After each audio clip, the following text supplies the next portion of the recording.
जाएगी, इसे किंचित भी भेद माना जाएगा, ये अभिप्राय। तो उदाहरण दे रहे हैं कि कहीं भी जैसे यम गौ क्रिया बहुत क्षीरा, किसी ने कहा कि ये गाय खरीद लेना चाहिए, तो बहुत क्षीरा, तो बहुत क्षीरा जो है इसमें बहुत दूध देने की शक्ति है, ये वो कह रहा है, उसकी ये प्राशस्त है। तो प्राशस्त में उसका तात्पर्य नहीं है, उसका तात्पर्य गाय खरीद लो। तो कहीं कहीं अवलक्षणा हो जाती है, तो हमें बहुत क्षीरा से केवल वो लेना है कि ये खरीदने योग्य है। तो इस तरह से लक्षणा के बीज होते हैं। तात्पर्य उसके बहुत क्षीर होने या न होने से नहीं है, खरीदने योग्यता है, खरीदने के योग्य है, इसमें तात्पर्य। चलिए, तो शक्ति से उपस्थापक तो नहीं है यहाँ पर, गौरव हो जाता है।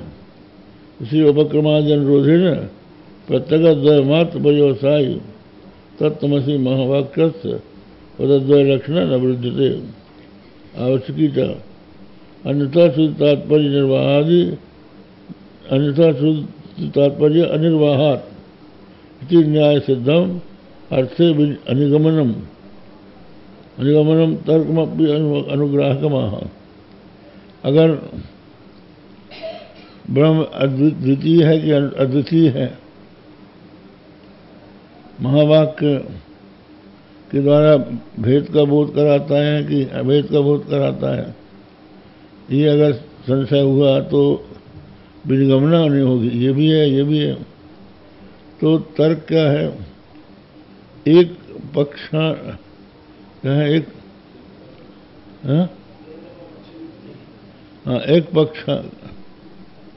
एक पक्ष को बताने वाली जो युक्ति है उसका नाम है विनिगमना। हाँ, एक तर पक्ष, दो पक्ष हैं, उनमें से एक तर पक्ष का साधक जो युक्ति है उसी का नाम विनिगमना। अच्छा, न च विनिगमनायाम कारणम किंचिदस्ति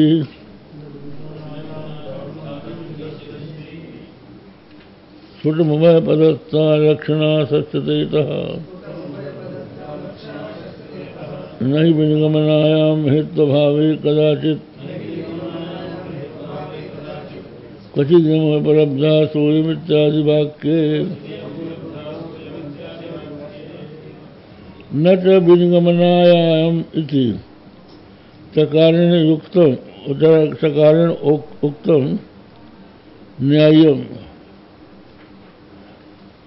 समुच्चनोति तो न च विनिगमनायाम कारणम किंचिदस्ति अस्मिन् पदे लक्षणा नान्यत् इति निर्धारणायाम अस्मिन् पदे लक्षणा नान्यत् इति निर्धारणायाम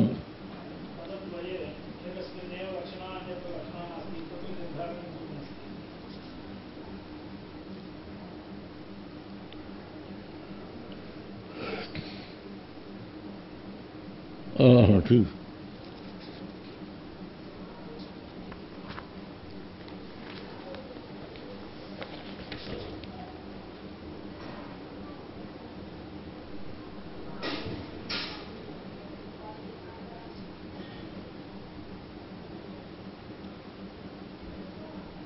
कि तत्पद में,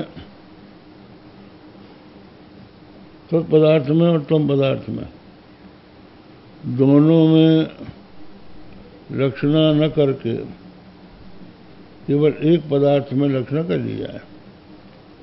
माने तम पदार्थ जो जीव है उसको छोड़ के तत्पदार्थ में लक्षणा कर ली जाए।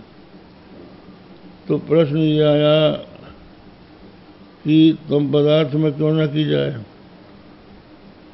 वहाँ भी तात्पर्य की अनुपत्ति है। तुम पदार्थ ही में क्यों की जाए, और कोई कहे कि नहीं तत्पदार्थ में ही की जाए, तो ये विनिगमना विरह है। एकत्र पक्षपातनी युक्ति ही विनिगमना। तो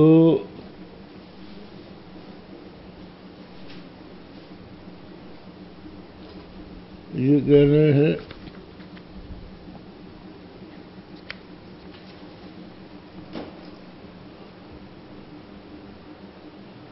लक्षणा नान्यता, इसी जगह इसी पद में लक्षणा की जाए, इस पदार्थ में लक्षणा की जाए, अन्यत न की जाए, इसमें कोई विनिगमना नहीं है।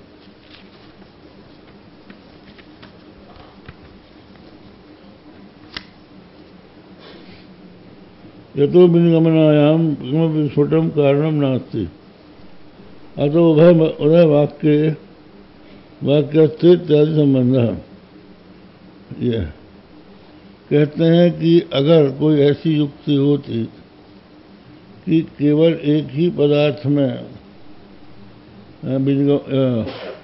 लक्षणा की जानी चाहिए, दूसरे में नहीं, ऐसा कोई तर्क होता तो विनिगमना बन जाती भाई कि एक ही पद में लक्षणा कर लो। लेकिन यहाँ तो विनिगमना है नहीं, इसलिए दोनों में लक्षणा कर दी जाएगी, कोई दूसरा कारण है नहीं, ये बात कह रहे हैं।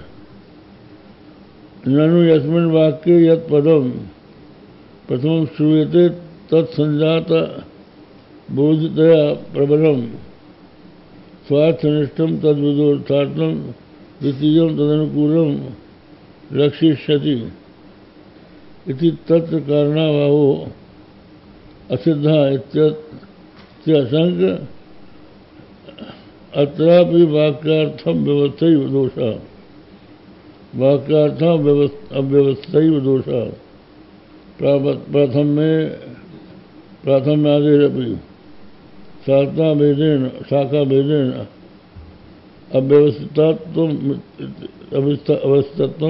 अवस्थितत्वात् इत्याह।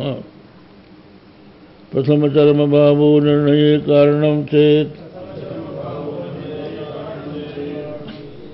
इयमपि नियमो नय्यन्यथाप्यस्य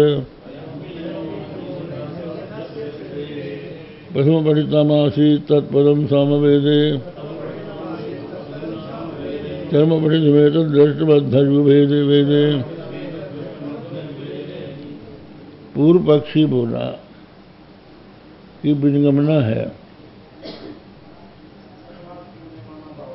हाँ, विनिगमना के अभाव से दोनों पदों में लक्षणा होगी। वो कहते हैं विनिगमना है जी। तत्पदार्थ जो है पहले पढ़ा गया, तत्पद पहले है तो पद पीछे है, तो तत्पदार्थ में लक्षणा कर लो प्रथम पठितत्वात्। तो स्वाभाविक है कि उसमें लक्षणा विनिगमना से प्राप्त हो गई, तो पदार्थ में लक्षणा की कोई आवश्यकता नहीं है। तो इसके उत्तर में कहा कि महावाक्य एक ही नहीं है, ये तो सामवेद का महावाक्य तत्त्वमसि,